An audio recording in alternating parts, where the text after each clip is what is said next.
নমস্কার বন্ধুরা, welcome to our channel. বন্ধুরা, সানডে এবং সোমবারের জন্য আমরা কোনো রকম নতুন ভিডিও আনতে পারিনি, কাজে একটু বিজি থাকার কারণে। লাস্ট আমরা ভিডিও এনেছিলাম 11 তারিখের জন্য, যেটি ছিল 1470, যেখান থেকে 4 প্রথম বাজিতেই পাস হয়েছে এবং 1 4 বাজিতে গিয়ে পাস হয়েছে। তার সাথে বন্ধুরা প্রথম বাজিতেই 49 জুরি পাস হয়েছে।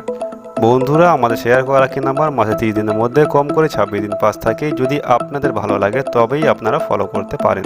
14 তারিখের জন্য 1 থেকে 4 বাজি থাকছে 4938 জিবি, থাকছে 1349 এবং 3458। তার সাথে জুড়ি থাকছে 4449994333388883 এবং প্রার্থী থাকবে 257 220 270 289 257 670 189 233 জুরি এবং প্রার্থী। যদি আপনাদের ভালো লাগে তাহলে আপনারা ফলো করতে পারেন। বন্ধুরা, এই ধরনের ভিডিও ডেইলি পেতে আমাদের চ্যানেলটিকে অতি অবশ্যই সাবস্ক্রাইব করে রাখবেন এবং ভিডিওটি আপনাদের ভালো লাগলে অবশ্যই একটি লাইক করবেন।